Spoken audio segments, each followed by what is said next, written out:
Hi there, and this is Helen Thomas from the CDFM study group.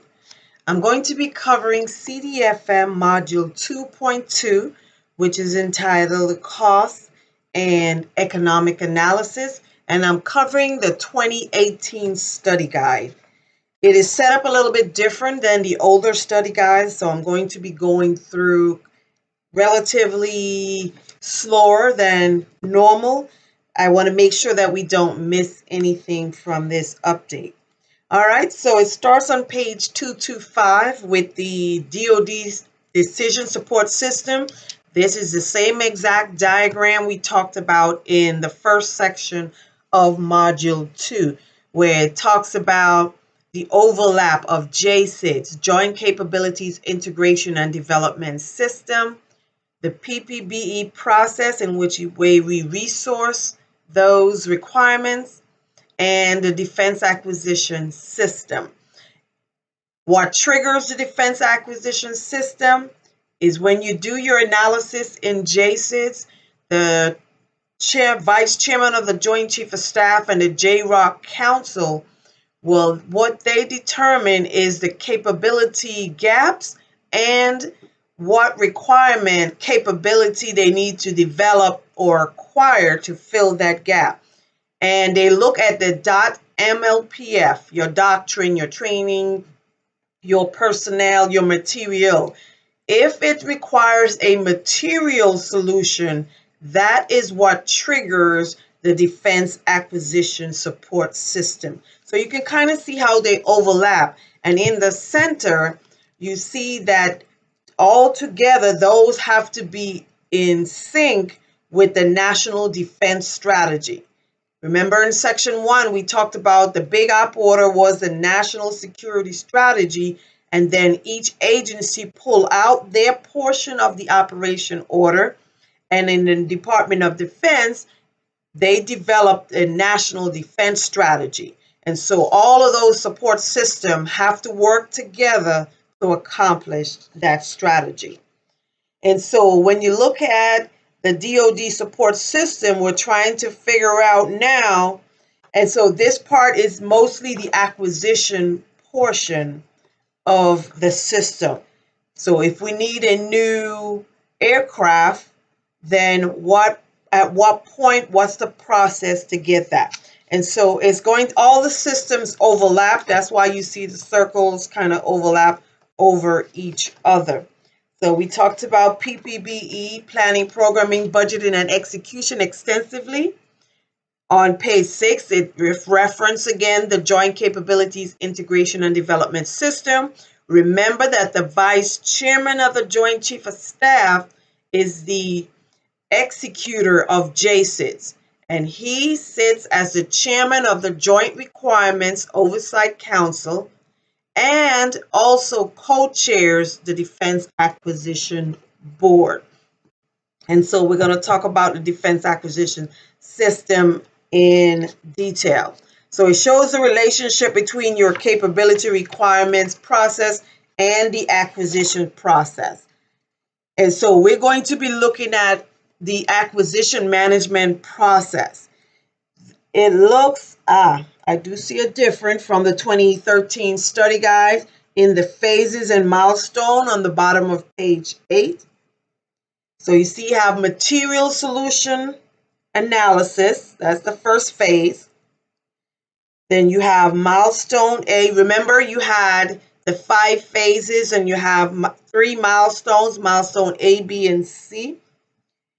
And so it goes materials. Make sure you know them in order in which they occur and what happens at each milestone. So they're pretty much the same. Material solution analysis, milestone A, technology maturation and risk reduction phase. That's a different term than the 2013. The 2013 used technology development. Page 9 goes into milestone B. And remember that even though you go through phase 1 and phase 2 and the milestone A, that does not trigger the acquisition, the full-blown acquisition. So we're kind of like testing out your courses of action. So you kind of know what courses of action you need to take to fill the capability gaps. So you're doing your evaluations to figure out which particular way you want to go. So milestone B, once you get to milestone B, and when you read through all of that, that is the official trigger to go into the acquisition process. And so you'll get all that. And so let's see, I'm actually going to mark it out. So phase 1, so I'll put a 1. Phase 2 is technology maturation. Phase 3 is the EMD, engineering and manufacturing development. Phase 4 is production and deployment. And let's see, full rate of production. And the final phase is phase 5, which is operation and support. So make sure you're able to break out that info. Once you put your 1, 2, 3, 4, 5 for your phases, you'll see your milestone A, milestone B, milestone C. So you'll have to know what happens before milestone A, material solution analysis. What happens after technology maturation and risk reduction, milestone B. Remember, before you begin any milestone, before you begin any review, the milestone decision authority, which means the senior person in charge of that acquisition program, must conduct a milestone decision review to determine if they want to go into that phase. So before they go into the phase, there's a review. At the end, there's also a review because things change, costs change, priorities change, and they want to make sure that the money that's dedicated to that cause is being used properly. And if it's no longer needed, you want to be able to stop that process. So you also want to know when it comes to, this is one of the big parts of this exam. So that's why I'm kind of stuck on these couple of pages. So page 8, page 9, know the milestones, know the phases, and also the funding that you have at each phase is covered on page 10.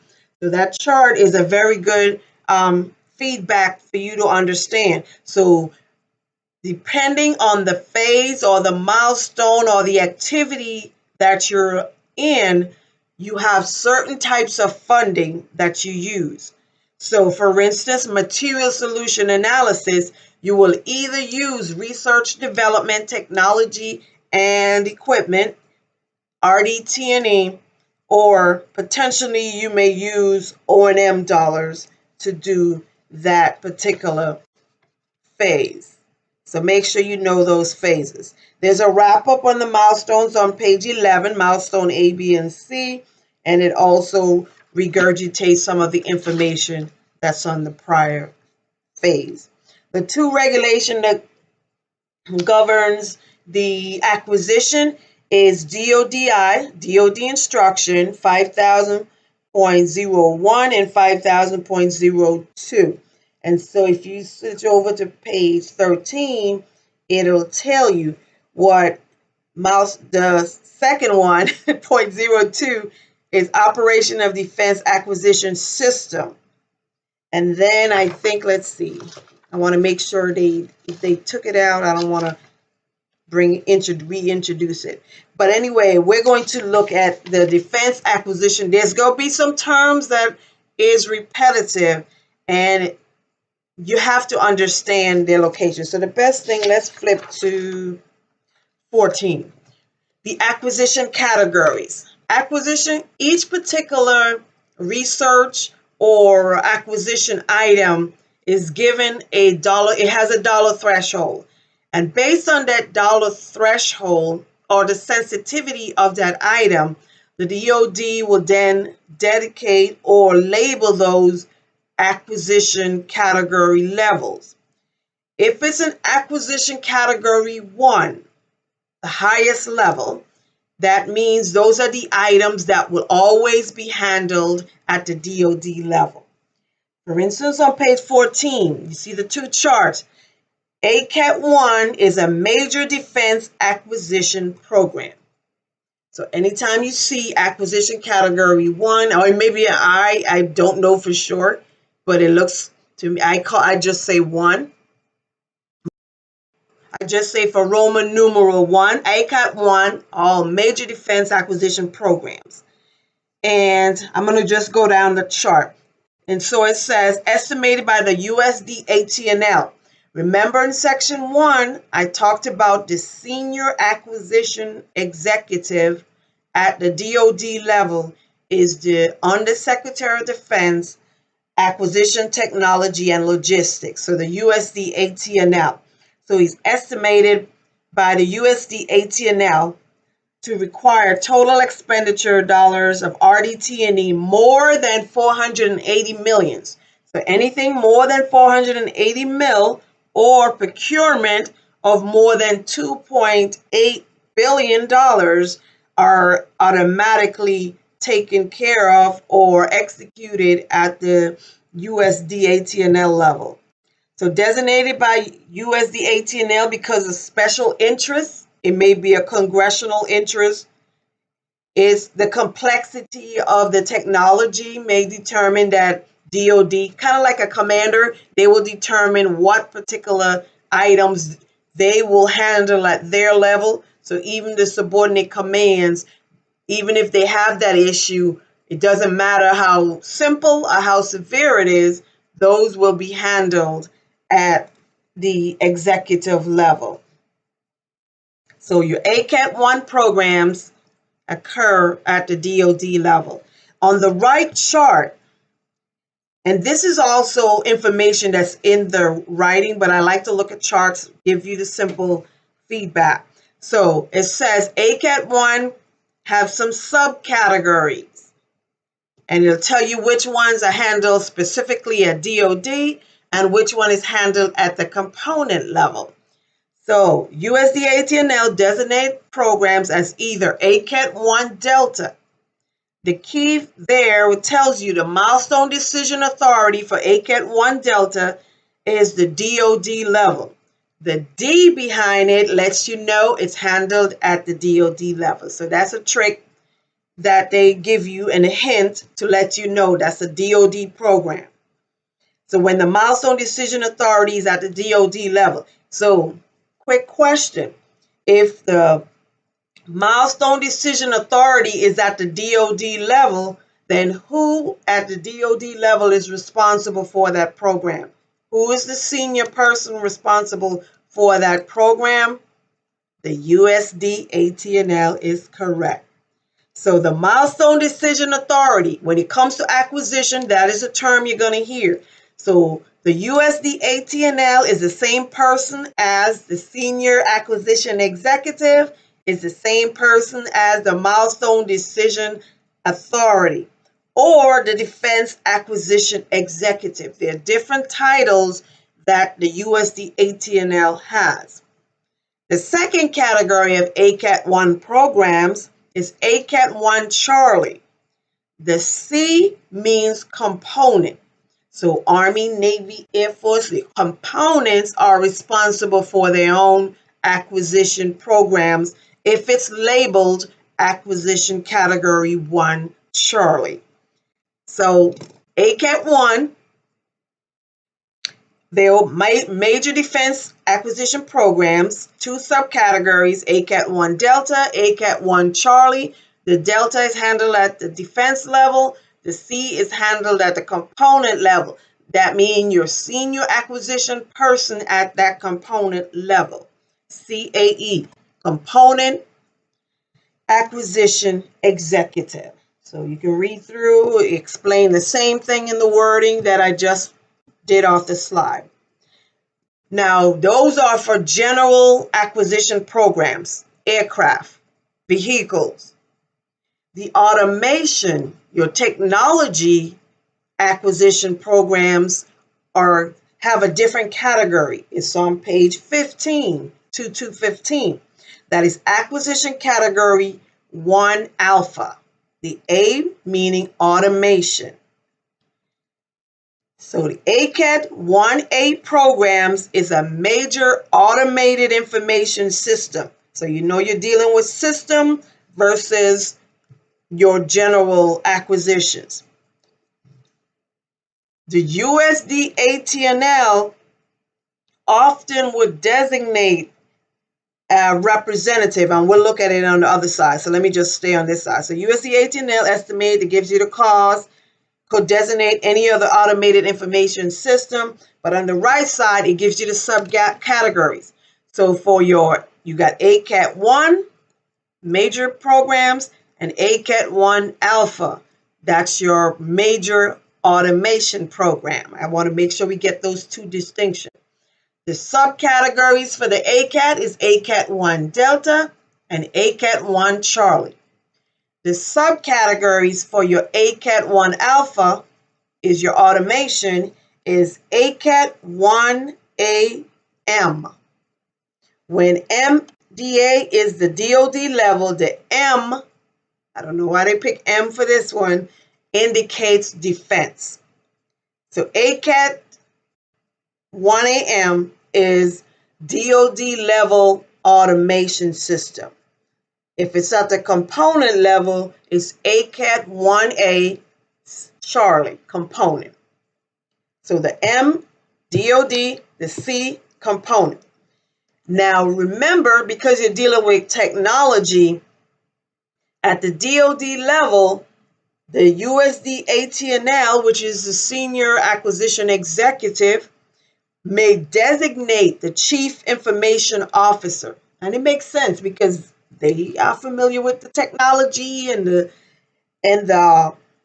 automation systems. So that USD AT&L, which is just an acquisition person, may designate the CIO, Chief Information Officer, to be the milestone decision authority for automation systems. So that's pretty much all I want to say there. Acquisition program baseline. And you think of a baseline as a starting point on page 16. So these are some of the things you do in the acquisition process. When you're starting off in the acquisition, well, you want to know what's your starting point, what's the starting cost. And you have program managers in your various organizations and agencies that can help come up with that starting price of estimate of how much is it going to cost us to invest in this capability, to fill that capability gap, to meet my national defense strategy, which will meet the national security strategy. So once I do my analysis of alternative. Remember in milestone A, we talked about doing our courses of action. So once we do our analysis of alternatives to figure out which one fits best, we utilize a capability development document. So in the starting point, you let they know, okay, what type of technical thing does this item needs to be able to do to fill that capability gap.